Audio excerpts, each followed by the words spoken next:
இருக்கும். டைம் ஆயிட்டா அப்படிலாம் எதுவும் இல்லை. ஆமே. ஆண்டவருடைய நாமத்தை மகிமைப்படுத்தும்படியாக வந்திருக்கிற ஒவ்வொருமே விசேஷித்தமானவர்கள் தான் ஆண்டவரோட பார்வையில. விசுவாசிக்கிறீங்களா? ஏன் அப்படின்னா நாம் ஆண்டவருடைய சமூகத்தை நோக்கி பார்க்கும் பொழுது நம்முடைய தேவைகள் எதுவாக இருந்தாலும் அதை நிச்சயமாய் சந்தித்து கொடுப்பார். அதுதான் அவரோட பெரிய வேலையே இல்லையா? நாம ஆண்டவர்கிட்ட எதுக்கு ஜெபம் பண்றோமோ அந்த காரியம் நடக்கணும்னு சொல்லிட்டு நம்ம ஆண்டவர்கிட்ட என்ன பண்ணணும்? விசுவாசத்தோட இருக்கணும். இன்னைக்கு நம்ம ஆண்டவருடைய சமூகத்துல இருந்து பார்க்க போகிறதான வேத வார்த்தையினுடைய தலைப்பு கீழ்ப்படிதல். நம்மளுக்கு பிடிக்காத ஒரு டாபிக், ஆனா ஆண்டவருக்கு ரொம்ப பிடிச்ச டாபிக். நம்மளுக்கு யாராவது அட்வைஸ் பண்ணாலே பிடிக்காதுல்ல, நம்ம கேட்க மாட்டோம், நம்ம மோஸ்ட்லி கேட்க மாட்டோம். நீ என்ன சொல்றது, நான் என்ன கேட்கறது, என்னோட சின்ன பொண்ணு நீ சொல்லி நான் கேட்கணுமா? அந்த மாதிரி நம்ம என்ன பண்ணுவோம், பேசுவோம்ல. எல்லாருமே சின்ன வயசுல இதெல்லாம் நம்ம பேசியிருப்போம். இதெல்லாம் நான் பேசுறது யாரும் சொல்ல முடியாது. ஊழியத்தில் பாதிக்கு வருவதற்கு முன்னாடி நானும் இதே வார்த்தைகளை என் தாயாரிடம் நானும் பேசியிருக்கேன். அது விளையாட்டாய் பேசும்போது நமக்கு அது தெரியாது. ஆனால் அந்த வார்த்தைகள் எவ்வளவு நம்ம பேசும்போது அடுத்தவங்களை பாதிக்கும்ன்றது அவங்களோட ஸ்டேஜுக்கு நம்ம வரும்போது தான் தெரியும் இல்லையா?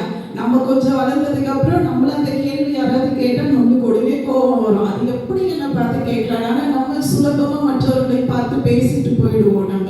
அதனால தான் ஆண்டவர் இன்றைக்கு உங்கள் மத்தியிலே பேசும்படியாக சொன்ன வார்த்தை கீழ்ப்படிதலை குறித்து பேச சொன்னார். நம்ம அதை பத்தி தான் பேச போறோம்.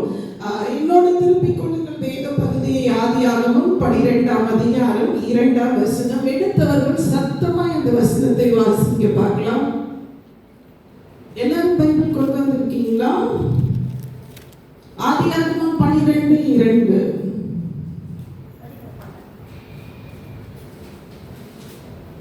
நான் உன்னை பெரிய ஜாதியாக்கி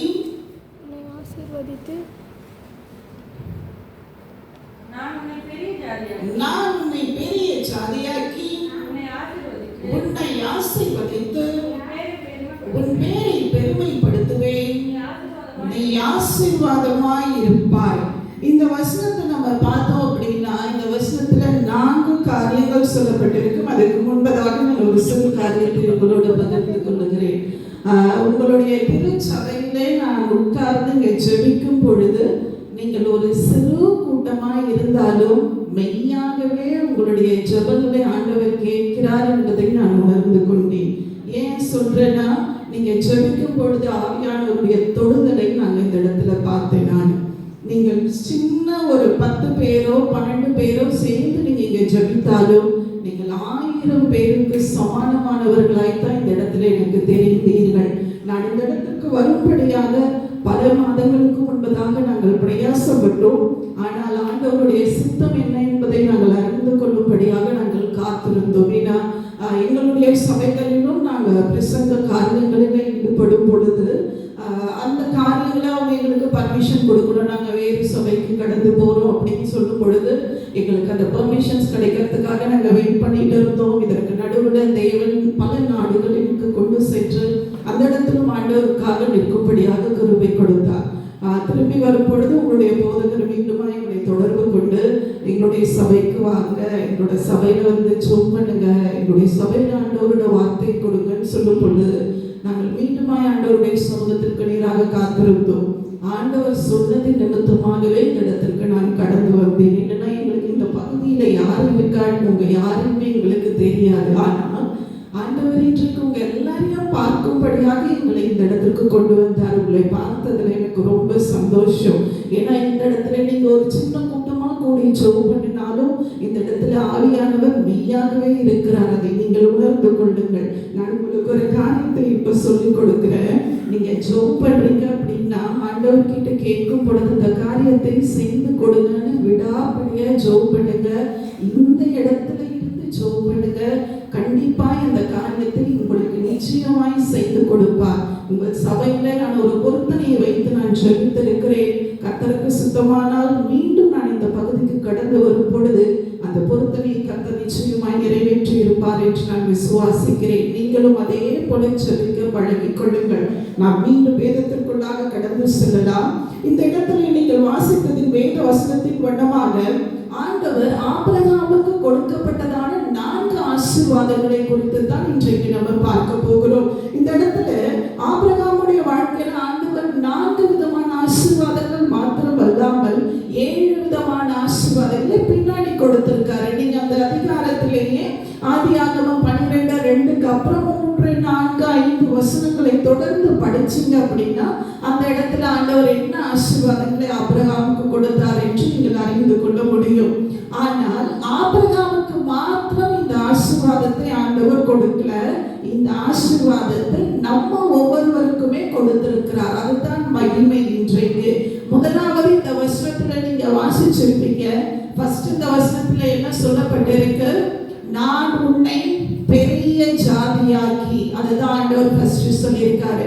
நான் உன்னை பெரிய ஜாதியாக்குவேன் அப்படின்னு ஆபிரகாமுக்கு கொடுத்ததான கட்டளை பார்த்தீங்கன்னா அந்த இடத்துல அவனுக்கு குழந்தை இல்லாத சூழ்நிலையில இந்த வார்த்தை ஆண்டவர் கொடுத்து உன்னுடைய சந்ததியை பெரிதாக மாற்றுவேன் அப்படின்னு சொல்லியிருப்பாரு. ஆனால் இன்றைக்கு ஆண்டவர் இந்த வார்த்தையை நமக்கு கொடுக்கிறதின் நோக்கம் என்னவென்றால் நம்முடைய சபையை தேவன் நிரப்பி தருவார். முதலாவது இந்த இடத்துல நீங்க இருக்கிற சின்ன கூட்டம் ஆண்டவர் இடத்துல பெரிய கூட்டமாய் மாறும்படியா இந்த இடத்தை ஆசீர்வதிப்பார். இதுதான் முதல் காரியம். இரண்டாவதாக அதே நான் உன்னை பெரிய ஜாதியாக்குவேன் என்று ஆண்டவர் சொல்லிருக்கிறதான வார்த்தை நம்முடைய வாழ்க்கையில இருக்கிற எல்லா பிரச்சனை, கஷ்டம், போராட்டம் எல்லாவற்றையும் எடுத்து போட்டு நம்முடைய வாழ்க்கையில் இருக்கக்கூடிய பலவீனங்கள் எல்லாவற்றையும் மாற்றும்படியாக ஆண்டவர் உன்னை ஒரு பெரிய ஜாதியாக்குவேன் என்று ஆண்டவர் சொல்றார். இதை விசுவாசிக்கிறீங்கன்னா ஒரு அதையா சொல்லுங்க பார்க்கலாம். நிச்சயமாய் ஆண்டவர் நம்முடைய வாழ்க்கையிலே செய்வார். இரண்டாவது அதே வசனத்துல கீழே பார்த்தோம் அப்படின்னா ஆண்டவர் என்ன சொல்றாரு? நான் உன்னை பெரிய ஜாதியாக்கி உன்னை ஆசீர்வதித்து என்று ஆண்டவர் சொல்லுவார். அப்போ பெரிய ஜாதியாக்கிட்டு ஆண்டவர் விட்டுற மாட்டாரு. ஆண்டவர் என்ன பண்ணுவார்? தொடர்ந்து நம்மளை ஆசீர்வதிப்பார். நம்ம உதாரணத்துக்கு ஒரு காரியத்தை எடுத்துக்கொள்ளலாம். ஒரு குழந்தை பிறக்கிறது என்றால் அதோடு பெற்றோரின் கடமை என்ன செய்யாது? முடிந்து போகாது. ஒரு தாய் குழந்தையை பெற்ற உடனே தூக்கி போட்டுட்டு போய் அவங்க வேலையை அவங்க பார்க்க மாட்டாங்க இல்லையா? என்ன செய்வாங்க? அதற்கு தேவையான பராமரிப்புகளை கொடுப்பாங்க, அதற்கு தேவையான காரியங்களை செய்து கொடுப்பார்கள், பத்திரமாய் பார்த்து கொள்ளுவாங்க. அந்த குழந்தைக்கு என்ன வேணும்ன்றது சொல்லாமலே தாயானவள் என்ன செய்வாள்? அதை அறிந்து செயல்பட்டு அதற்கு என்னெல்லாம் செய்யணுமோ செய்து படிக்க வைத்து எல்லா காரியங்களையும் செய்வதுதான் அந்த தாயினுடைய வேலை. அதே போல ஆண்டவராகிய இயேசு கிறிஸ்துவும் கூட உங்களை ஆசீர்வதிக்க வேண்டும் என்று தான் அவர் விரும்புகிறார். பெரிய ஜாதியாகிட்டேன், நீ என்கிட்ட ஜெபம் பண்ணிட்டு நீ கேட்ட காரியங்களை நான் கொடுத்து முடிச்சிட்டேன், இதோட என் கடமை முடிஞ்சிருச்சுன்னு ஆண்டவர் என்ன சொல்லல. ரெண்டாவது என்ன சொல்றாருன்னா, I will bless you whatever it may be, I will always bless you. நீ என்னை விட்டு போனாலும், நீ என் கூட இருந்தாலும், என்னை விசுவாசிச்சாலும், என்னை விசுவாசிக்காமல் நீ போனாலும் உன்னோட வாழ்க்கையில நான் என்ன செய்யணும் முடிவு பண்ணி இருக்கணும் அந்த காரியத்தை நிச்சயமாய் நான் செய்வேன் சொல்லி இருக்காரு. ஏன் தெரியுமா? அவரை தேடி நீங்க இந்த ஆசீர்வாதத்தை பெற்றுக்கொள்ளும்படியாக இந்த ஆலயத்திற்குள்ள வந்துட்டீங்க இல்லையா? அவரை நம்பி நீங்க வந்திருக்கீங்க, அவரை செய்வாரு நீங்க வந்திருக்கீங்க. நான் கேட்டா கொடுக்கிற ஒரு ஆண்டவர் இருக்கிறார் என்பதை நீங்கள் புரிந்திருக்கிறதுனால ஆண்டவர் உங்களை என்ன செய்வார்? யார் என்ன சொன்னாலும் சரி, யார் உங்களை பற்றி தவறாக பேசினாலும் சரி, யார் உங்களை பற்றி ஏளனமாக பேசினாலும் சரி, நீ எல்லாம் ஒரு ஆளே இல்லைன்னு சொன்னாலும் சரி, ஆண்டவருடைய கண்களுக்கு முன்பதாக ஆலயத்திற்குள்ளாக நீங்கள் வந்ததுக்கு அப்புறமா நீங்க விசேஷமான பிள்ளைகள் தான். ஆண்டவர் உங்களை தெரிந்து கொள்ளாமல் இந்த இடத்திற்கு யாராலையுமே வர முடியாது. ஆண்டவர் சொன்னாதான் இந்த வாசற்படிக்குள்ளாக யாரா இருந்தாலும் வர முடியும். நமக்கு தெரிந்து நம்முடைய பகுதியில அநேக பிள்ளைகள் இருக்கலாம், ஆனால் எல்லாராலும் இதற்குள்ள வர முடியல இல்லையா? எல்லாருக்கும் அந்த ஆசீர்வாதம் கொடுக்கப்படவில்லை. ஆண்டவர் யாரை தெரிந்து கொண்டாரோ, யாரை முன்குறித்தாரோ அவர்களுக்கு தான் என்ன செய்திருக்கிறார்? அந்த ஆசீர்வாதத்தை வைத்திருக்கிறார். எனவே இந்த இடத்துல நீங்க வந்து ஆண்டவரை நோக்கி பார்ப்பதற்கென்று ஒரு காரணம் இருக்கிறது. ஆண்டவர் ஒருத்தரை கூப்பிடுறாரு, ஒருத்தரை ஆலயத்திற்குள்ளாக வர வைக்கிறார் என்றால் அதனுடைய ஆசீர்வாதத்தை பெறுவதற்காகத்தான் என்ன செய்வாரு? ஆண்டவர் உங்களை கொண்டு வருவார். நீங்கள் என்ன வேலை செய்கிறீர்கள் என்று எனக்கு தெரியாது, ஆனால் நான் இன்றைக்கு சொல்லுகிறேன், நீங்கள் வாங்குகிற வருமானங்களை ஆண்டவர் ஆசீர்வதித்து தருவார். நீங்கள் எவ்வளவு நீங்க வாங்குறீங்களோ, நீங்க 200 ரூபாய் சம்பாதிச்சாலும் சரி, அதுல மீதி காணும்படியாக உங்கள் குடும்பங்களை ஆண்டவர் ஆசீர்வதிப்பார். அதனால நீங்க வாங்குகிற வருமானங்களை கைகளில் வாங்கின உடனே ஆண்டவர்கிட்ட ஒப்பு கொடுத்து ஜெபம் பண்ணுங்க. ஆண்டவரே, 200 ரூபாய் நான் இன்னைக்கு சம்பாதிச்சிருக்கேன், இந்த 200 ரூபாயில நான் மீதியை எடுத்து வைக்கணும், 200 ரூபாய் நான் செலவு பண்ணாதபடி என் காரியங்களை சந்தித்து கொடுங்கன்னு என்ன பண்ணணும், நீங்க ஜெபம் பண்ணி பாருங்க. 200 ரூபாயில இருந்து நீங்க மீதியை எடுத்து வைப்பீங்க. அந்த மாதம் முழுவதுமாய் நீங்கள் சம்பாதிப்பதிலே ஆண்டவர் ஆசீர்வாதத்தை மெய்யாகவே தருவார். இதை நான் ஏன் உங்களுக்கு இவ்வளவு உபகிரகமா சொல்றேன் தெரியுமா? என் வாழ்க்கையில நான் அநேக காரியங்களை பார்த்திருக்கிறேன். வருமானம் வரும் பொழுதும் கூட, எங்களுடைய பிசினஸ்ல காரியங்கள் நடக்கும் பொழுது கூட ஆண்டவருடைய சமூகத்தில் அப்படிதான் நாங்கள் நிற்போம். ஆண்டவர்கிட்ட எல்லா காரியங்களையும் கேட்டுத்தான் பெற்றுக்கொள்வோம். எனக்கு இது வேணும்ட்டு விடாப்பிடியா என்று செபிப்போம். நாங்கள் உங்களுக்கும் அந்த காரியத்தை நான் சொல்லி தருகிறேன். நீங்கள் செபிக்கும் பொழுது விடாப்பிடியா கேளுங்க. அவர் யார் நமக்கு? நம்முடைய தகப்பன் இல்லையா? நம்முடைய அப்பா தானே அவரு. நம்ம அப்பா, நம்ம சொந்த அப்பா கிட்ட நம்ம எப்படி கேட்போம்? ஒரு பென்சில் வேணும், ஒரு பென்னு வேணும், ஒரு பேக் வேணும்னா அன்னைக்கு அப்பா வீட்டுக்கு வரணும்னு யோசிக்கிற அளவுக்கு வெயிட் பண்ணிட்டு இருப்போம்ல. சண்டை போட்டாத அந்த காரியத்தை என்ன செய்வோம்? பெற்றுக்கொள்ளுவோம். நம்முடைய பெற்றோர்கள் எவ்வளவு கடன்களின் மத்தியில இருந்தாலும் கூட என்ன பண்ணுவாங்க? அதை வாங்கி கொடுப்பாங்க. ஏன் தெரியுமா? அது அவர்களுடைய கடமை. என் பிள்ளை படிக்கணும், என் பொண்ணு படிக்கணும், என் பிள்ளை பெரிய ஆள் ஆகணும்ட்டு நமக்கு தெரியாமலேயே பல இடங்களில் கடனை வாங்கி வட்டிக்கெல்லாம் காசு வாங்கி என்ன பண்ணுவாங்க? பிள்ளைகளை படிக்க வைப்பாங்க. அவர்கள் படிக்க வைப்பது, நான் படிக்கல, என் பிள்ளையாவது படிக்கட்டும், நான் ஒரு நல்ல நிலைமையில இல்லை, என் பிள்ளையாவது ஒரு நல்ல நிலைமையில இருக்கட்டும் அப்படின்னு நினைச்சுதான் எல்லாரும் பண்ணுவோம் இல்லையா? அதே தான் ஆண்டவர் விரும்புகிறார். ஆண்டவருடைய காரியம் எப்படி இருக்குன்னா, என் பிள்ளையை நான் ஆசீர்வதிக்கணும். என் பிள்ளை என்னை தேடி வரும் பொழுது, என்னை நோக்கி கூப்பிடும் பொழுது நான் அந்த இடத்துல செய்ய வேண்டிய காரியத்தை சரியாய் செய்யணும்ன்றது தான் அவருடைய நோக்கம். அதனால ஆண்டவர் உங்களை ஆசீர்வதிக்கும்படியாகத்தான் இந்த இடத்துல உங்களை தெரிந்து கொண்டிருக்கிறார். அதை நீங்கள் நினைவாக வைத்துக் கொள்ளுங்கள். அதே வசனத்துல நம்ம 3வது காரியமாய் பார்த்தோம்னா, முதலாவது பெரிய ஜாதியாகவே சொல்லியிருக்காரு. என்கிட்ட ஒரு கெட்ட பழக்கம் ஒன்று இருக்கு. நான் மெசேஜ் கொடுக்குறேன் அப்படின்னா நான் என்ன சொன்னதை திருப்பி கேட்பேன். அது நீங்க சொல்றதுக்கு ரெடியா இருக்கணும். ஸோ அதனால கவனமா கேளுங்க. ஆண்டவருடைய வார்த்தை என்பது மிகவும் பிரயோஜனமுள்ள வார்த்தை, கண்டிப்பான வார்த்தை. அது நம்மை நோக்கி வருகிறது என்றால் அதற்குரிய மரியாதையை நாம் கண்டிப்பாக கொடுக்க வேண்டும். அப்படி மரியாதையை கொடுக்க நாம் தவறி போவோம் அப்படின்னா நம்முடைய ஆசீர்வாதத்தை நம்ம இழந்து போயிடுவோம்னு அர்த்தம். அதுக்கு நம்ம என்ன செய்யக்கூடாது? இடம் கொடுக்க கூடாது. ஆவியானவரை பிடித்து கொள்ள பழகி கொள்ள வேண்டும். சரியா? படிப்போமா? முதலாவது ஆண்டவர் என்ன சொன்னாரு? பெரிய ஜாதியாக்குவேன்னு சொன்னாரு. என் கூட சேர்ந்து சொல்லுங்க பார்க்கலாம். என்ன சொன்னாரு ஆண்டவர்? பெரிய ஜாதியாக்குவேன்னு சொன்னாரு. 2வது என்ன சொல்லியிருக்காரு? நான் உன்னை ஆசீர்வதிப்பேன்னு சொல்லியிருக்காரு. என்ன சொல்லியிருக்காரு? ஆசீர்வதிப்பேன்னு சொல்லியிருக்காரு. 3வது என்ன சொல்லியிருக்காருன்னு பார்க்கலாமா? வாசிங்க அந்த வசனத்தோட 3வது. நான் உன்னை பெரிய ஜாதியாக்கி உன்னை ஆசீர்வதித்து, 3வது சொல்லப்பட்ட வார்த்தை, உன் பேரை பெருமைப்படுத்துவேன். 3வது என்ன சொல்றாரு? உன் பேரை பெருமைப்படுத்துவேன். என்னது 3வது? பேரை பெருமைப்படுத்துவேன். ஞாபகம் வச்சுக்கோங்க. சரியா? ஆண்டவர் ஆசீர்வதிப்பது மாத்திரம் அல்லாதபடிக்கு நம்முடைய பேரை உயர்த்துகிறவராய் இருக்கிறார். இதற்குரிய சரியான அர்த்தம் என்ன அப்படின்னு சொல்லணும்னா, நம்ம அநேக இடத்துல நம்ம ரொம்ப நல்லது தான் செஞ்சிருப்போம் இல்லையா? யாருக்கோ உடம்பு சரியில்லை, ஏதோ ஒரு காரியத்துக்காக நம்ம நல்லது தான் செஞ்சுட்டு வந்திருப்போம். அது செய்யற வரைக்கும் நம்மளை புகழ்ந்து பேசியிருப்பாங்க. அது முடிச்சதுக்கு அப்புறம் நம்மளை என்ன பண்ணுவாங்க? நமக்கும் அந்த காரியத்துக்கும் சம்மந்தமே இல்லாத மாதிரி, நம்ம போனதுனாலதான் அந்த காரியம் கெட்டு போன மாதிரி நம்மளை என்ன பண்ணிடுவாங்க?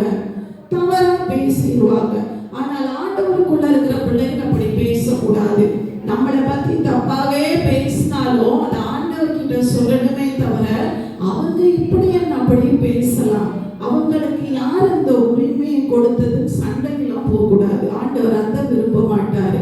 ஆண்டவர் உங்களுடைய பேரை யார் தவறா உபயோகப்படுத்தினாலும் சரி, நீங்க தப்பானவங்கன்னு சொன்னாலும் சரி, நீங்க செய்த காரியங்கள் சரியில்லைன்னு சொன்னாலும் சரி, ஆண்டவர் என்ன செய்வார் தெரியுமா? இரண்டாவது காரியத்தை உங்கள் வாழ்க்கையிலே அவர் நிர்ணயிப்பாரானால், இரண்டாவது காரியம்ன்றது ஆண்டவர் ஆசீர்வதிப்பேன்னு சொன்ன காரியத்தை உங்க வாழ்க்கையில செய்வாரே ஆனால் உங்கள் பேரையும் நிச்சயமாய் பெருமைப்படுத்துவார். வேலை ஸ்தலங்களிலே உயர்த்தி வைப்பார், படிக்கிற இடத்துல உயர்த்தி வைப்பார், எல்லாரையும் காட்டிலும் ஆசீர்வாதத்தை கொடுப்பார். அந்த ஆசீர்வாதத்தை பெற்றுக்கொள்ளணும்னா நம்ம சாதாரணமா இருந்தோம்னா அதை பெற்றுக்கொள்ள முடியாது. ஆண்டவருடைய சமூகத்துல ஜெபிச்சாதான் பெற்றுக்கொள்ள முடியும். அவர்கிட்ட நம்ம போனா மட்டும்தான் காரியம் நடக்கும். நீங்க ஒருவேளை அவரை விட்டு வெளியில தள்ளி போயிடுவீங்க அப்படின்னா அந்த இடத்துல ஆண்டவருடைய சமூகத்திலிருந்து நீங்க ஆசீர்வாதத்தை பெற்றுக்கொள்ளவே முடியாது. நீங்க எந்த காரியத்தை செய்தாலுமே உங்கள் பேரை அவர் பெருமைப்படுத்தணும், உங்க பேரை நிலைநிறுத்தணும், உங்க பேர் அந்த இடத்துல நிக்கணும்னா அதற்கான காரியத்தை நீங்க செய்யணும். இன்னைக்கு வேலைக்கு போய் நம்ம சம்பாதிக்கணும், காசு கையில வாங்கணும், அதற்குரிய வேலையை செய்தாதான் நமக்கு சம்பளம் கொடுப்பாங்க. உண்மைதானே? நம்ம போய் வேலை செய்யாமையே நான் 8 மணி நேரம் வேலைக்கு வந்துட்டேன், அட்டெண்டன்ஸ்ல சைன் போட்டேன், சம்பளம் கொடுக்கணும்னா யாராவது கொடுப்பாங்களா? நிச்சயமா கொடுக்க மாட்டாங்க. எல்லா காரியங்களுக்கும் நம்ம ஒரு கிரயத்தை கொடுக்கணும். நம்ம கொடுத்தாதான் என்ன பண்ணப்படும்? திருப்பி பெற்றுக்கொள்ள முடியும். அதே போலத்தான் ஆண்டவரும் கூட நீங்கள் அவருக்கு என்ன கொடுக்கணுமோ அதை நீங்க கொடுத்தீங்கன்னா தான் அவர்கிட்ட இருந்து திரும்ப வாங்க முடியும். அப்ப அவருக்கு நம்ம என்ன கொடுக்கணும்னு நீங்க கேட்டீங்கன்னா, ஆண்டவரே காசு பணம் கொடுங்க, உங்ககிட்ட இருக்கிற பொருள் எல்லாம் வித்து கொடுங்க அப்படியெல்லாம் ஆண்டவர் கேட்கல.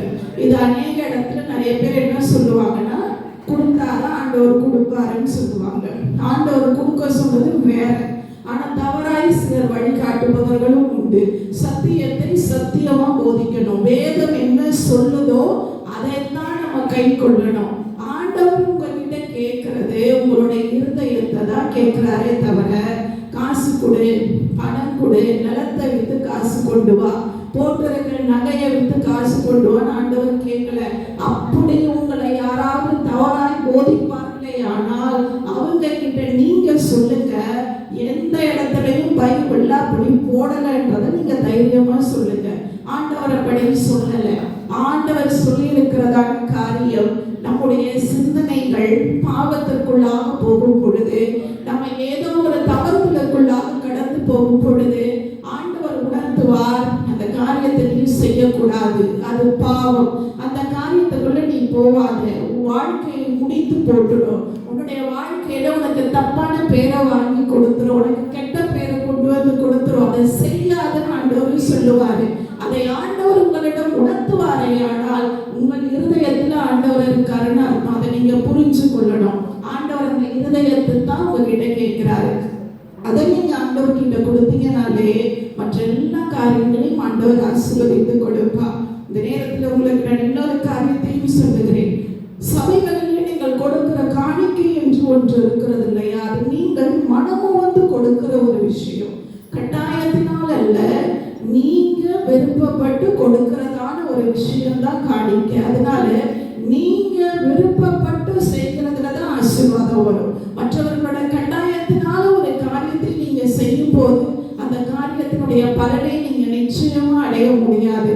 நீங்க விரும்பி நீங்க என்ன காரியத்தை செய்கிறீர்களோ அதனுடைய பலனை தான் பரலோகத்திலிருந்து ஆண்டவர் உங்களுக்கு கொடுப்பார். அதனால நீங்க கொடுக்கணும்னு முடிவு பண்றீங்கன்னா நீங்க சந்தோஷமா அதை கொடுங்க. எப்பவுமே நம்ம அழுதுட்டே ஒரு காரியத்தை செஞ்சோம்னா அதுல நம்ம என்ன பண்ண முடியாது, எந்த பலனையும் பார்க்க முடியாது இல்லையா? நம்ம வெளியில கிளம்பி போகும்போது நல்லபடியா போயிட்டு வா அப்படின்னு சொன்னாதான் நம்ம என்ன பண்ணுவோம், அது ஒரு சந்தோஷமா இருக்கும், நம்ம சந்தோஷமா கிளம்பி வருவோம். போயிட்டு வா அப்படின்னு சொன்னாங்கன்னா நம்ம போனோமா வேண்டாமான்றது நம்மளுக்கு முதல்ல புரியாது. ரெண்டாவது போற காரியம் நடக்குமானே தெரியாது. ஒரு மனக்குழப்பத்தோடையே நம்ம கடந்து போயிட்டு இருப்போம். அந்த இடத்துல போற காரியமும் நிச்சயமா எப்படி இருக்காது, சரியான பாதையிலே இருக்காது. அதே போலத்தான் ஆண்டவரும் கூட நம்ம என்ன செய்யணும்னு நினைக்கிறோமோ அதை சந்தோஷமா செய்யணும், மனரம்பியமாய் செய்ய கற்றுக்கொள்ள வேண்டும். அப்படி செய்யும் போதுதான் ஆண்டவருடைய மேன்மை நம்முடைய சமூகத்திற்கு நேராக கடந்து வரும். அதே வசனத்துல கடைசியில் ஆண்டவர் என்ன சொல்லியிருக்காரு? முதலாவது ஆண்டவர் என்ன சொன்னாரு சொல்லுங்க பார்க்கலாம். முதலாவது ஆண்டவர் நம்மை என்ன செய்வாராம்? பெரிய ஜாதியாக்குவேன். ஆமென். முதலாவது என்ன சொன்னாரு? பெரிய ஜாதியாக்குவேன். இரண்டாவது என்ன சொன்னாரு? ஆண்டவர் ஆசீர்வதிப்பேன் சொன்னாரு. மூன்றாவது என்ன சொன்னாரு? பேரை பெருமைப்படுத்துவேன் சொன்னாரு. நாலாவது என்ன சொன்னாரு தெரியுமா? இது எல்லா காரியமும் உனக்கு வந்துருச்சுனாலே நீ எப்படி இருப்ப? ஆசீர்வாதமாய் இருப்ப. அவ்வளவுதான், முடிஞ்சிருச்சு. இந்த 4 காரியத்துல 3 உங்க வாழ்க்கையில இருந்துச்சு அப்படின்னா 4வது காரியம் ஆட்டோமேட்டிக்கா நம்மளோட வாழ்க்கைக்குள்ள வந்துடும். அப்ப ஆண்டவர் நம்மை ஆசீர்வதிச்சாரு அப்படின்னா நம்ம வாழ்க்கை எல்லாமே என்ன பண்ணிடும்? மாறி போகும். நம்முடைய வாழ்க்கையில பலவீனங்கள் இருக்காது, கஷ்டம் இருக்காது, நம்ம எந்த நேரத்திலையும் சோர்ந்து இருக்க மாட்டோம், உற்சாகமா இருப்போம். அப்படிப்பட்ட காரியங்கள் எல்லாம் தான் ஒரு குட்டி குட்டி சைன் நம்மளோட வாழ்க்கையில. ஆண்டவர் என் கூட இருக்காரா? அதை நான் எப்படி தெரிந்து கொள்றதுன்னு கேட்டீங்கன்னா இப்படிப்பட்ட காரியத்துல தான் ஆண்டவரை தெரிந்து கொள்ள முடியும். நீங்க தனிப்பட்ட வாழ்க்கையில ஜெபிக்கும் பொழுது நீங்க யோசிச்சு பாருங்க, ஆண்டவர் உங்களோடு பேசுறாருன்னு நீங்க பாருங்க. அதை எப்படி அறிந்து கொள்ள முடியும்னா, நீங்க மற்றவங்களுக்காக ஜெபம் பண்ணும்போது அவங்களோட வாழ்க்கையில ஏதாவது நடக்கும். ஜெபம் பண்ணுங்க, எனக்கு உடம்பு சரியில்லை அப்படின்னு அவங்க சொல்றாங்கன்னா அவங்களுக்காக நீங்க ஜெபம் பண்ணி பாருங்க. ஒருவேளை அவங்களுக்கு அந்த காரியம் நடக்குதுன்னா நிச்சயமாய் ஆண்டவர் உங்களோட இருக்காரு. அதை அசைக்கவே முடியாது. அப்படியே கெட்டியா பிடிச்சுக்கணும். ஆண்டவர் என் கூட இருக்காரு, நான் எந்த காரியத்தை வேணாலும் கேட்டு வாங்கிடுவேன். என்ன மாதிரி ஆண்டவர்கிட்ட போராட முடியாதுன்ற ஒரு வைராக்கியம் உங்களுக்குள்ள வந்துச்சு அப்படின்னா நீங்க எல்லாரை காட்டிலும் ஆசீர்வாதமா இருப்பீங்க. அப்படிதான் ஜெபிக்கணும். என் வாழ்க்கையில நான் அப்படிதான் ஜெபம் பண்ணுவேன். ஆண்டவருக்கு டைம் ஃபிக்ஸ் பண்ணி கொடுப்பேன். ஆண்டவர் டைமுக்குலாம் நான் போக மாட்டேன். இந்த இடத்துல சொல்றேன் சாட்சியாய், ஆண்டவர்கிட்ட எனக்கு ஒரு காரியம் வேணும், நான் அந்த காரியத்தை குறித்து அவர்கிட்ட கேட்கிறேன்னா அதிகபட்சமா ஆண்டவருக்கு நான் கொடுக்கறது எவ்வளவு மணி நேரம் தெரியுமா? வெறும் 24 மணி நேரம் தான் கொடுப்பேன். 24 மணி நேரத்துக்குள்ள எனக்கு அந்த பதில் வரணும். அப்படித்தான் ஆண்டவர்கிட்ட ஜெபம் பண்ணுவேன். அப்படிதான் முழங்கால நிற்பேன். அப்படிதான் கேட்பேன். அவர் நம்மோட அப்பா. நம்ம என்ன பண்ணணும்? தைரியமா அவர்கிட்ட போய் கேட்கணும். இதை பண்ணி கொடுங்க, இதை பண்ணி கொடுத்தீங்கன்னா தான் என்ன பண்ண முடியும்? அடுத்த கட்டத்துக்கு நான் போக முடியும்ன்றத நீங்களும் வைராக்கியமா கேட்பீங்கன்னா உங்க வாழ்க்கையில நீங்களும் பெற்றுக்கொள்ள முடியும். அநேகம் உங்களுடைய வாழ்க்கையில கவலையோடு நீங்க இருக்கலாம். என்ன நடக்கும், அடுத்து என்ன நடக்கும்ன்றதை நீங்க யோசிச்சுட்டு இருக்கலாம். எல்லாருடைய வாழ்க்கையிலும் பிரச்சனை இருக்கு. பிரச்சனை போராட்டம் இல்லைன்னா மனுஷனே கிடையாது. நான் அப்படிதான் சொல்லுவேன். என் வாழ்க்கையில எல்லா ஆசீர்வாதமும் இருக்குப்பா, எனக்கு எந்த குறையும் கிடையாது, நான் இப்ப நினைச்சா கூட எல்லாத்தையும் சாதிச்சிருவேன்னு ஒருத்தவங்க சொல்றாங்க அப்படின்னா அவங்க போய் சொல்றாங்க, பெருமையா பேசுறாங்கன்னு அர்த்தம். தான் உண்மை. ஆக்சுவலாவே எல்லாருடைய வாழ்க்கையிலும் கஷ்டம் இருக்கும். இன்னைக்கு நான் இங்க நின்று உங்ககிட்ட பேசிட்டு இருக்கேன் அப்படின்னா அடுத்து என்ன நடக்கும்னு எனக்கும் தெரியாது. ஏதாவது ஒரு பிரச்சனை எனக்கு கண்டிப்பா இருக்கும். ஆனால் அதை நான் எப்படி சந்திக்கிறேன், அதுல இருந்து எப்படி வெளியில வரன்றதுதான் முக்கியம். அதேதான் உங்களோட வாழ்க்கையிலும் சொல்றேன். எல்லாருக்குமே பிரச்சனைகள் இருக்கு. எனக்கு உடம்பே சரியாம போவாது, நான் எப்போ 24 மணி நேரமும் 365 நாள் நான் இப்படிதான் எந்த பிரச்சனையும் இல்லாம இருப்பேன் கேரண்டிலாம் யாராலும் என்ன பண்ண முடியாது, கொடுக்க முடியாது. அப்படி ஒரு வாழ்க்கையை ஆண்டவர் கொடுக்கல. ஏன்னா நம்ம அப்படி நினைச்சிட்டோம் அப்படின்னா நம்ம அவரை தேட மாட்டோம், அவரை நம்பி வர மாட்டோம். நம்ம அவருடைய சமூகத்துல வரணும், நம்ம அவரை நோக்கி பார்க்கணும், நம்ம ஜெபிக்கணும், நம்ம அவரை ஞாபகம் வச்சுக்கணும்ன்றதுல அவர் எப்படி இருக்காரு? ரொம்பவே பிரியமா இருக்கிறார். எல்லா வீட்லயுமே அம்மா அப்பா என்ன விரும்புவாங்க அதிகமா? என் பிள்ளை என்கிட்ட பேசணும், என் பொண்ணு என்கிட்ட பேசணும், என் பிள்ளை என்கிட்ட அதை கேட்காதா, என் பொண்ணு என்கிட்ட அதை கேட்காதான்றது அவங்க எப்போ உணர்வாங்க தெரியுமா? இன்னொரு பிள்ளைகளை பார்க்கும் பொழுது, இன்னொரு தாய் தகப்பன்மாரை பார்க்கும் பொழுது அந்த ஆசைகள் வரும். அதைத்தான் ஆண்டவர் நம்மிடத்துல எதிர்பார்க்கிறார். என் பிள்ளை என்கிட்ட கேட்டுச்சுன்னா நான் கொடுப்பேன், என் பிள்ளை என்கிட்ட கேட்கலன்றதுல நமக்கு மட்டும் வருத்தம் வராது, அவரும் நம்மளோட வருத்தப்படுவார். அதனால நீங்க ஆண்டவருடைய சொந்தத்திலிருந்து பெற்றுக்கொள்ள வேண்டிய ஆசீர்வாதங்கள் அநேகம் இருந்தாலும் கூட நீங்கள் ஜெபிக்கும் போது ஒரு காரியத்தை ஞாபகம் வைத்துக் கொள்ளுங்கள். இந்த வார்த்தை ஆபிரகாமுக்கு ஆண்டவர் கொடுத்ததல்ல. இந்த வார்த்தை இன்றைக்கு உங்கள் சபையில இருக்கிற ஒவ்வொருத்தருக்கும் இந்த வார்த்தையை கொடுத்திருக்கிறார். அப்படித்தான் நீங்க இன்னைக்கு இந்த வார்த்தையை எடுத்துக்கொள்ளணும். ஏன்னா ஆண்டவர் இந்த வார்த்தையை குறித்து தான் கீழ்ப்படிதல் எங்கே வருகிறது என்று நான் உங்களுக்கு சொல்றேன். இந்த வார்த்தை ஆபிரகாமுக்கு நேராக கடந்து போகும் பொழுது ஆபிரகாம் என்ன செய்தார் தெரியுமா? இந்த வார்த்தையை விசுவாசித்தார். இந்த வார்த்தையில ஆண்டவர் சொன்னாருன்னா இந்த காரியத்தை யாரும் மாற்ற முடியாதுன்றது அவருக்கு நல்ல தெரிஞ்சதுனால ஆண்டவருடைய சமூகத்திலிருந்து என்ன வார்த்தை வந்ததோ அது அப்படியே ஒரு விசுவாசிக்க ஆரம்பித்தார்.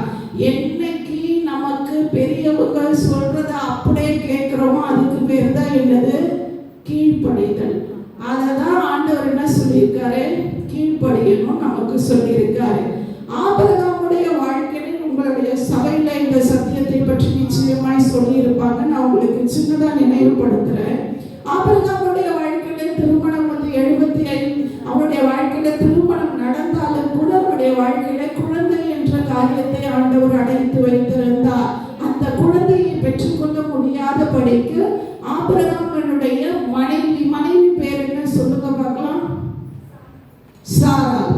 ஆபிரகாமுடைய மனைவியின் பெயர் சாராள். சாராளுடைய கர்ப்பத்தை ஆண்டவர் அடைத்து வைத்திருந்தார். உங்கள் போதகர் கண்டிப்பா கரெக்டா சொல்லி கொடுத்திருக்காருன்னு நினைக்கிறேன். பேர் கரெக்டா சொல்றீங்க நீங்க. சோ ஆண்டவர் சாராளுடைய கர்ப்பத்தை அடைத்து வைத்திருந்த பொழுது என்ன நடந்தது அப்படின்னா, ஆபிரகாம் கிட்ட வந்து ஆண்டவர் சொல்றாரு, நீ கவலைப்படாத, உனக்கு நான் ஒரு குழந்தையை கொடுப்பேன்.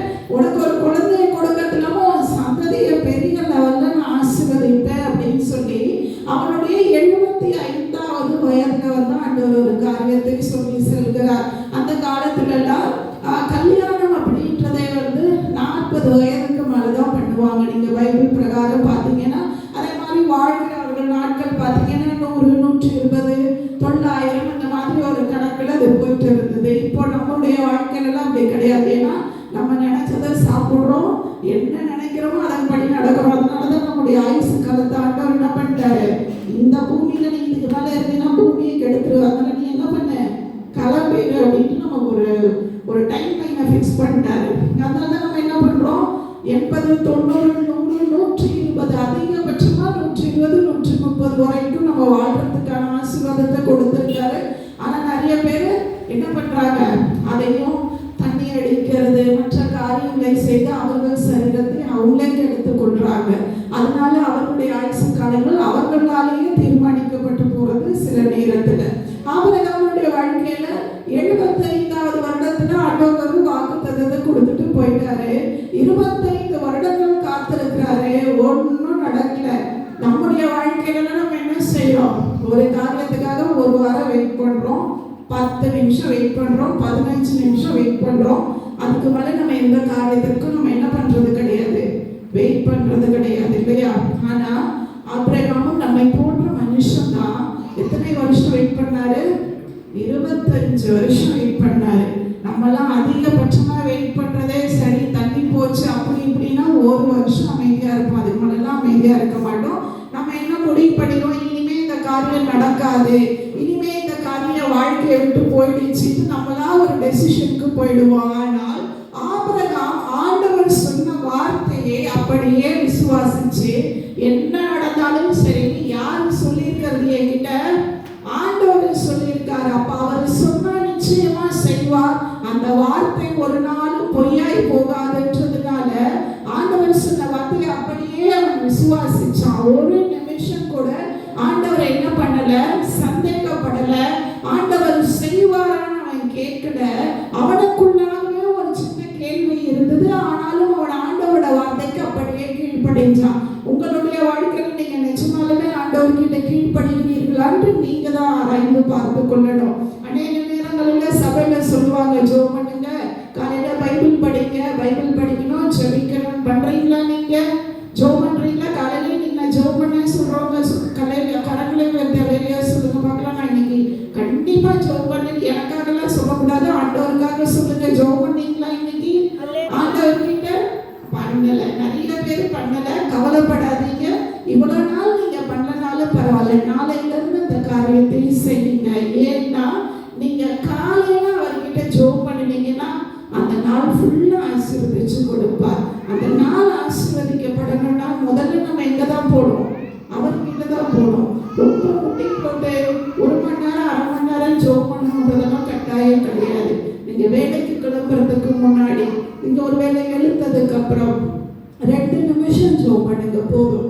ஆண்டவரே, இந்த நாளை எனக்கு ஆசீர்வதிச்சு தாங்கப்பா. நான் வேலைக்கு கிளம்பி போறேன், கரெக்டா எனக்கு பஸ் கிடைக்கணும், இன்னைக்கு எனக்கு எந்த பிரச்சனையும் இருக்கக்கூடாது, இந்த நாள் எனக்கு பிளஸ் பண்ணி கொடுத்துருங்க, நான் திரும்பி வர வரைக்கும் நான் பார்த்துக்கோங்க. அவ்வளவுதான். இது சொல்றதுக்கு நம்மளுக்கு ஒரு 5 நிமிஷம் கூட ஆகாது.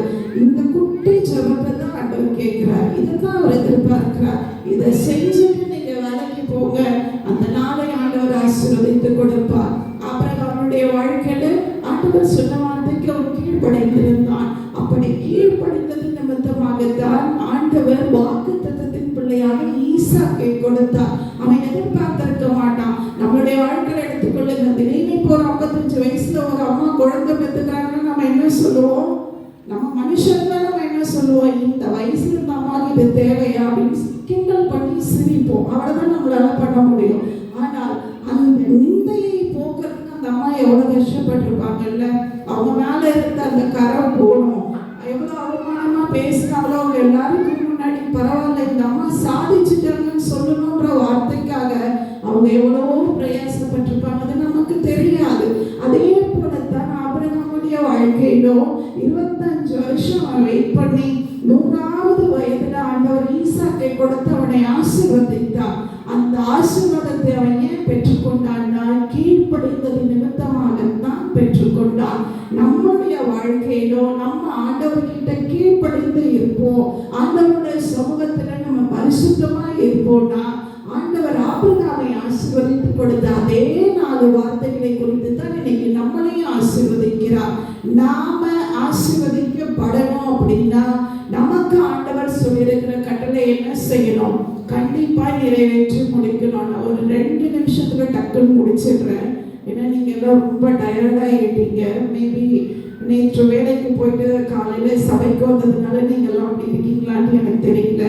பட் எங்களோட சபைகளை நாங்க பேச ஆரம்பிச்சோம்னா ஒரு ஆள் தூங்கக்கூடாது, எல்லாரும் முடிச்சிருக்கோம். அப்படியே பார்த்துட்டே இருக்கும். நம்ம பேரை சொல்லிடுவாங்களா, நம்ம பேரை கூப்பிட்டுருவாங்களா, கரெக்டா ஐடென்டிஃபிகேஷன் கொடுத்துருவாங்கன்றதுக்காக ஒரு ஆள் கண்ணை மூடாது. அது கண்ணை திறந்துட்டு தூங்குதுன்றது எங்களுக்கு தெரியாது. ஆனா எல்லாரும் பார்த்துட்டே இருப்பாங்க. ஆண்டவருடைய வார்த்தை அது ரொம்ப முக்கியமான ஒரு விஷயம்.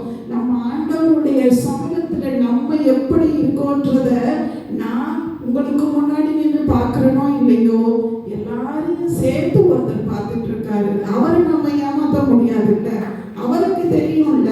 ஸோ அதனால உங்களுடைய கலைப்பு எனக்கு புரியுது. நான் ஒரு சட்டுன்னு 2 நிமிஷத்துல சொல்லி முடிச்சிடுறேன். ஆபிரகாமை போலவே ஆண்டவர்களிடத்துல இன்னொரு காரியத்தை நான் சொல்றேன். யோனா என்று ஒரு தீர்க்கதரிசி இருந்தார். உங்களுக்கு தெரியும் நான் நினைக்கிறேன். யோனாவினுடைய தீர்க்கதரிசன புஸ்தகத்துல நம்ம எடுத்து படித்து பார்த்தோம் அப்படின்னா யோனாவை ஆண்டவர் தெரிந்து கொள்றாரு. நீ போயிட்டு நினிவே பட்டணத்துல இருக்கிறவங்களுக்கு என்னை பத்தி நீ சொல்லு. அந்த இடத்துல அநேக விதமான கொடுமை நடக்குது, விபச்சாரம் நடக்குது, வேசித்தனம் நடக்குது, அந்த இடத்துல இருக்கிறவங்க கீழ்ப்படியாம இருக்காங்கன்றத ஆண்டவர் தெளிவா சொன்னாரு. அந்த வார்த்தைய யோனா தீர்க்கதரிசி கேட்டாலும் யோனாவுக்கு நல்லா தெரியும். ஆண்டவர்கிட்ட யாராவது ஜெபம் பண்ணா ஆண்டவர் உடனே மனசு மாறி அவங்க என்ன பண்ணிடுவாரு?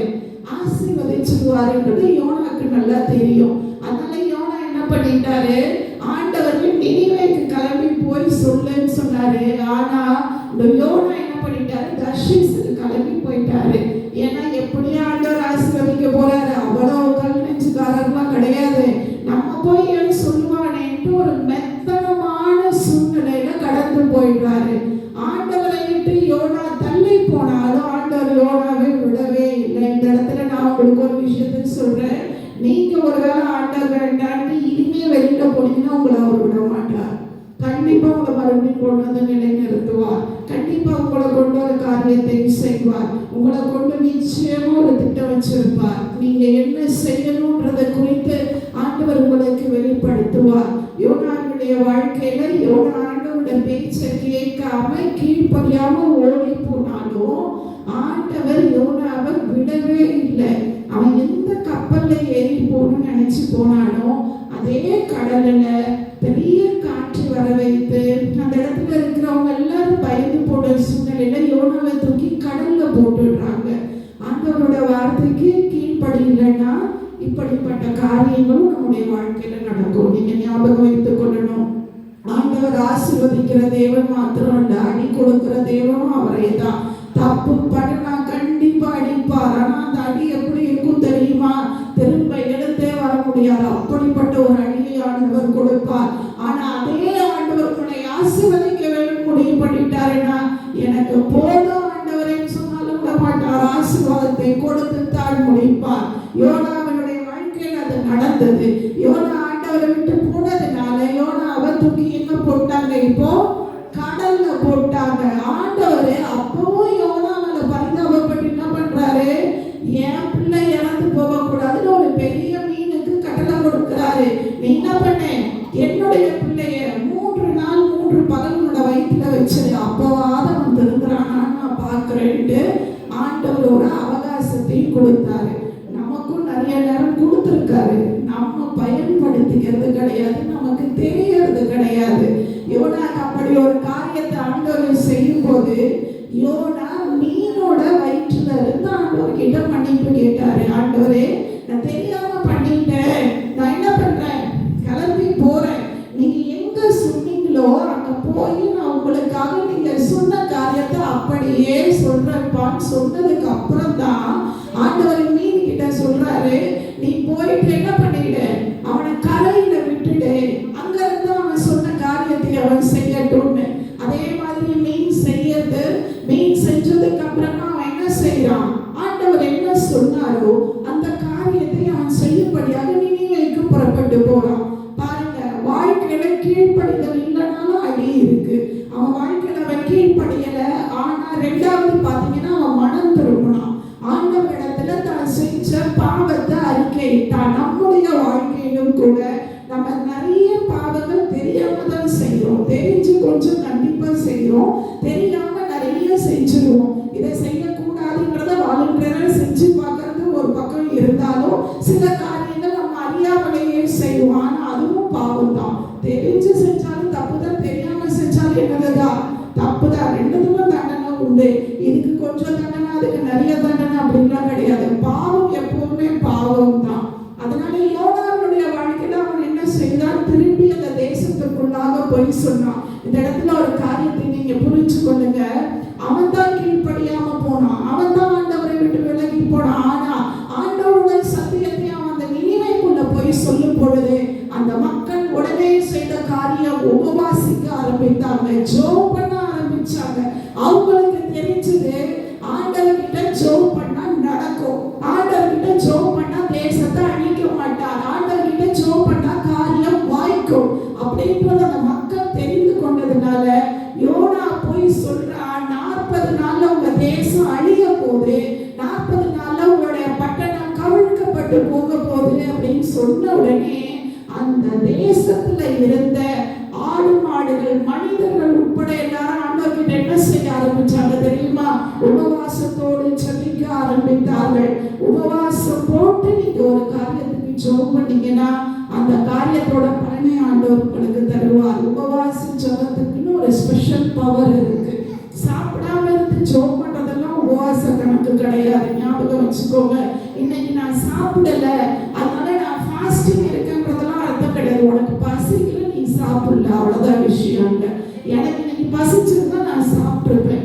நான் உபவாச ஜெபம் என்பது நாம் ஆண்டவருடைய சமூகத்திலே ஜெபிக்கும் பொழுதுதான் அது உபவாச ஜெபம். இன்னைக்கு நான் 1 மணிக்கு நான் சாப்பிடுவேன், காலையிலேருந்து நான் சாப்பிடாம இருப்பேன், அதனால நான் வாரம் வெள்ளிக்கிழமையான இதை நான் பண்ணுவேன் தொடர்ந்து, இது நான் ஆண்டவருக்கு கொடுக்குற ஃபாஸ்டிங் சொன்னீங்கன்னா நீங்க உலகை ஏமாத்திக்கிறீங்கன்னு அர்த்தம்.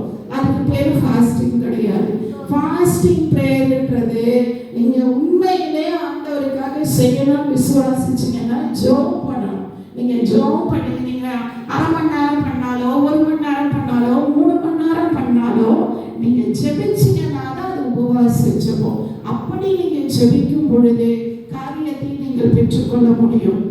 உங்களுக்கு நான் இந்த இடத்துல ஒரு சிறு சாட்சியோட நான் முடிக்கிறேன். என்னுடைய வாழ்க்கையில ஆண்டவருடைய கரத்தை விட்டு நான் கொஞ்ச நாள் விலகி போனேன். நான் கேட்டது ஆண்டவர் செய்யலை. எனக்கு ரொம்ப பெரிய கோவம் ஆண்டவர் மேல. ஆண்டவர்கிட்டே டைரக்டா சொன்னேன், நான் கேட்ட காரியத்தை நீங்க செய்யல, இனிமே நான் என்ன பண்ண மாட்டேன், பைபிள் படிக்க மாட்டேன், ஜெபம் பண்ண மாட்டேன், சர்ச்சுக்கு போக மாட்டேன், எந்த காரியத்தையும் செய்ய மாட்டேன். நான் ஏன் செய்யல நீங்களும் என்னை கேட்கக்கூடாது. உங்களுக்கும் இன்னையிலேருந்து எனக்கும் எந்த பேச்சும் இல்லைன்னு சொல்லிட்டு 1 நாள் 2 நாள் இல்லை, 6 வருஷம் ஆண்டவரை விட்டு தள்ளி போவேன். 6 வருஷம் ஆண்டவர்கிட்ட போவே இல்லை. அப்பப்போ போவேன், ஆனால் அதில் எந்த பரிசுத்தமும் இருக்காது. ஏதோ கடமைக்காக போவேன். சொல்லுவோம் இல்லையா, கிறிஸ்மஸ் வந்துருச்சு, கிறிஸ்டியன் கண்டிப்பாக சர்ச்சுக்கு போகணும், நியூ இயர் வந்துருச்சு, கண்டிப்பாக சர்ச்சுக்கு போகணும், இல்லைன்னா தப்பாக நினைச்சுப்பாங்க, நீ கிறிஸ்டியனான்னு கேட்டுருவாங்கன்ற அந்த ஒரு காரியத்துக்காக சர்ச்சுக்கு போவோம்ல. அந்த மாதிரி நான் போனது உண்டு. ஆனால் 6 வருஷ காலம் ஆண்டவரை விட்டு தள்ளி போனேன். ஆண்டவர் என்னோட ஒரு காரியத்தை பேசினார். திரும்பி என்கிட்ட வருவேன்னா நான் உன்னை உயர்த்துவேன், திரும்பி எனக்காக நீ நிப்பனா நான் காரியத்தை செய்வேன் அப்படின்னு ஆண்டவர் எனக்கு ஒரு வார்த்தையை கொடுத்தார். சரி, நமக்கு ஆண்டவர் ஒரு வாய்ப்பை கொடுக்குறாருங்க, சரி நம்ம கேட்டு பார்ப்போம் அப்படின்னு சொல்லிட்டு முதலாவது ஆண்டவர்கிட்ட கேட்ட காரியம், நான் யாருக்கே போய் வேலை செய்ய மாட்டேன், எனக்கு பிஸ்னஸ் ஆரம்பிக்கணும், எனக்கு காசு வேணும், எனக்கு நீங்கள் காசு கொடுத்தீங்கன்னா நான் பிஸ்னஸ் ஆரம்பிச்சேன்னா நான் மறுபடியும் என்ன பண்ணிடுவேன், பழையபடி உங்ககிட்ட வந்துடுறேன்னு. அவர் தான் நம்மளுக்கு டெஸ்ட்டு கொடுப்பாரு, ஆனால் நான் அவருக்கே டெஸ்ட்டு கொடுத்தேன். நான் அந்த விஷயத்தில் செஞ்சு கொடுத்தா நான் வருவேன்ப்பா அப்படின்னு சொல்லிட்டு நான் ஆண்டவர்கிட்ட அந்த காரியத்தை சொல்லி நான் ஜெபம் பண்ணேன். நீங்கள் நம்புவீங்களான்னு எனக்கு தெரியாது. ஆண்டவர் எனக்கு 4 லட்சம் ரூபாய் கொடுத்தார் பிஸ்னஸ் ஆரம்பிக்கும்படியாக. எந்த பணம் எங்கேருந்து வந்தது, நான் யார்கிட்டையும் கடன் வாங்கலை, யார்கிட்டையும் லோன் கேட்கல, எங்கேயும் போய் எனக்கு கொடுங்கலாம் சொல்லலை. ஆண்டவர் சந்திக்கணும்னு நினைச்சாரு, யார் மூலமாய் செய்யணும்னு நினைத்தாரோ அவர்கள் மூலமாய் அந்த காரியத்தை செய்து கொடுத்தார். என்னுடைய பெற்றோர் ஆச்சரியப்படும் அளவுக்கு நான் ஒரு பெரிய கம்பெனி ஓப்பன் பண்ணேன். நான் ஓப்பன் பண்ணுறவரைக்கும் எங்கள் வீட்டில் யாருக்கும் தெரியாது. எல்லாருக்கும் எப்படி இன்விடேஷன் கொடுத்தனோ அதே மாதிரி எங்கள் அப்பாவுக்கு கொண்டு ஒரு இன்விடேஷன் கொடுத்தேன். நாளை காலையில் கம்பெனி ஓப்பன் பண்ணுறேன், 6:30 மணிக்கு எல்லாரும் கம்பெனிக்கு வந்துருங்க அப்படின்னு கொடுத்தேன். இதைத்தான் ஆண்டவர் எனக்கு சொன்ன வார்த்தை. அதை நான் அப்படியே செய்தேன். ஆசீர்வாதமாய் அதை தொடர்ந்து நடத்தும்படியாக ஆண்டவர் ஆசீர்வதித்து கொடுத்தார். அன்னையிலிருந்து ஆண்டவர்கிட்ட எல்லா காரியத்தையும் நான் கேட்டுதான் வாங்குவேன். எனக்கு என்ன வேண்டுமோ அந்த காரியத்தை நின்று கேட்டு ஜெபம் பண்ணி வாங்குவேன். அந்த காரியத்தை செய்யும்படியாக ரொம்ப நாள்லாம் நான் வெயிட் பண்ணோன்னதும் கிடையாது. இப்போ வரைக்குமே வெயிட் பண்ணது கிடையாது. உங்கள் பாஸ்டருக்கு நிறைய விஷயங்கள் தெரியும். நான் அநேக காரியங்களை பகிர்ந்து கொண்டு இருக்கேன் அவரோட. ஜெபம் பண்ணுறோம் அப்படின்னா அந்த ஜெபத்தில் ஒரு வைராக்கியம் இருக்கணும். சும்மா நானே ஜெபம் பண்ணுறேன் பைபிள் படிக்கிறேன்லாம் பண்ணக்கூடாது. ஒரு காரியத்தை ஆண்டவர்கிட்ட வல்லமே நின்று கேட்கணும். அடம் பிடிக்க தெரியணும். அடம் பிடிக்காத குழந்தைக்கு என்ன பண்ணாது, எதுவுமே கிடைக்காது. சும்மா அதை அழுதுட்டு நினைச்சிட்டு போயிடுவாங்க.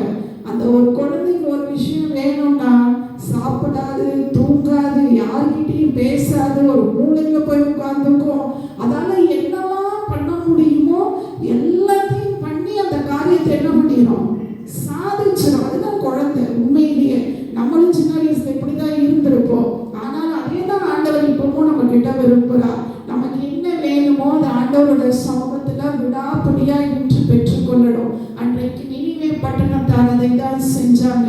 நினிவே பட்டணத்தார் மாத்திரம் செய்யல, அந்த தேசத்தை அரசாண்ட ராஜா முதற்கொண்டு ஆண்டவரோட சமூகத்துல உபவாசம் இருந்தார். ராஜா நினைச்சா கட்டளை கொடுத்துருக்கலாம், எல்லாரும் போய் உபவாசம் இருங்க, ஆண்டவர் எல்லாத்தையும் சரி செஞ்சு கொடுப்பாரு, நான் கட்டளை கொடுக்கிறேன் ராஜா சொல்லியிருக்கலாம். அவனுக்கு அந்த பவர் இருந்தது. ஆனால் ராஜாவுக்கும் தெரியும், நானும் ஆண்டவர்கிட்ட போனாதான் என் தேசம் காக்கப்படும். நீங்க பிள்ளைங்களை சர்ச்சுக்கு நான் அனுப்பிட்டேன், என் அம்மா சர்ச்சுக்கு போயிட்டாங்க, என் அப்பா சர்ச்சுக்கு போயிட்டாரு, என் குடும்பம் ஆசீர்வதிக்கப்படும் நீங்க நினைச்சீங்கன்னா அப்படியெல்லாம் ஆசீர்வதிக்கப்படாது. நீங்க வந்தீங்கன்னா நீங்க தான் ஆசீர்வதிக்கப்படுவீங்க. உங்க கணவர், உங்க தாய், உங்க தகப்பன், உங்க தம்பி, உங்க அக்கா, தங்கச்சி, இப்படி தனித்தனியா தான் ஆண்டவர் ஆசீர்வதிப்பார். நான் போனதுனால என் குடும்பத்தை ஆண்டவர் ஆசீர்வதிப்பாரான்னு கேட்டீங்கன்னா ஆசீர்வதிப்பார். ஆனா அந்த ஆசீர்வாதம் முழுமையானதாக இருக்காது. அதனால உங்களுக்கு என்ன வேணும்ன்றதை நீங்க தான் கேட்கணும். உங்களுக்கு பசிச்சாலும் நீங்க சாப்பிடுவீங்க. உங்க அம்மாவுக்கு பசிக்குதுன்னு நீங்க சாப்பிடுவீங்களா? என் பையனுக்கு பசிக்குது நானே சாப்பிட்டு சாப்பிட முடியுமா? அதே போலதான் ஆண்டவரும் கூட. அன்றைக்கு அந்த ராஜாவும் சேர்ந்து தேவ சமூகத்துல ஜெபிச்சதுனால அவர்கள் மேல ஆண்டவர் என்ன காரியத்தை செய்யணும்னு நினைச்சாரோ அந்த காரியத்தை அப்படியே தள்ளி யோனா கீழ்ப்படியல, நினிவே மக்கள் கீழ்ப்படிந்தாங்க. ஆபிரகாம் கீழ்ப்படிந்தான். ஒரு கீழ்ப்படிதலின் நிமித்தமாக அந்த தேசம் முழுவதையும் ஆண்டவர் ஆசீர்வதித்தார். நீங்களும் உங்க வாழ்க்கையில ஆண்டவருக்கு முதல்ல கீழ்ப்படியணும், ஜெபத்திற்கு கீழ்ப்படியணும், வேத வசனத்திற்கு கீழ்ப்படியணும். நம்ம எந்த காரியத்தை செய்தாலும் ஆண்டவரோட சமூகத்துல நின்று ஜெபிக்கும் பொழுதுதான் அந்த காரியம் ஆசீர்வதிக்கப்படும். நான் ஏன் இந்த வார்த்தை நான் திருப்பி திருப்பி உங்ககிட்ட நான் சொல்றேன்னா, நீங்க ஜெபிக்கணும்ன்றதை தான் ஆண்டவர் எனக்கு உணர்த்திட்டே இருக்காரு. நீங்க ஜெபிக்கிறது கிடையாதுன்றது எனக்கு நிறைய நேரத்துல நான் உங்ககிட்ட பேசும்போது எனக்கு உணர்த்தப்படுகிறதான ஒரு வார்த்தை. நீங்க ஜெபம் பண்றதுக்கு ரொம்ப கஷ்டப்படுறீங்க, ஜெபம் பண்றதுக்கு டைம் கொடுக்க மாட்டீங்க. சரி, அப்புறம் பண்ணிக்கலாம்னு நினைச்சிட்டீங்க. அப்படி பண்ணாதீங்க. ஆண்டவர் இந்த காரியத்தை விரும்பல. நீங்க ஜெபம் பண்ணுங்க. 2 நிமிஷமாவது நீங்க ஜெபம் பண்ண பழகி கொள்ளுங்க. சபைக்கு சரியான நேரத்துல ஆலயத்துல வந்து ஜெபம் பண்ணுங்க. நேரம் எப்பெல்லாம் கிடைக்குதோ அப்பெல்லாம் ஆண்டவரோட சமூகத்துல ஜெபம் பண்ணுங்க. எல்லா காரியமும் ஆரம்பத்துல ரொம்ப கஷ்டமா இருக்கும், கடைபிடிக்கவே முடியாது, கொஞ்சம் கஷ்டமா தான் இருக்கும். இந்த காரியத்தை நான் செய்யணுமான்னு நம்மளுக்கு தோணும்.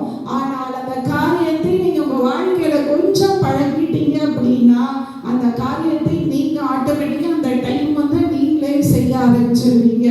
ஏன் ஊழியக்காரங்க, பிரசங்கம் பண்றவங்க, பெரிய பெரிய பாஸ்டர்ஸ்லாம் ஏன் இந்த காரியத்தை சொல்றாங்கன்னா, அவங்க ஆண்டவர்கிட்ட நின்று அந்த காரியத்துல ஜெயத்தை பெற்று கொண்டிருக்காங்க. அவங்க ஆசீர்வதிக்கப்பட்டிருக்காங்க.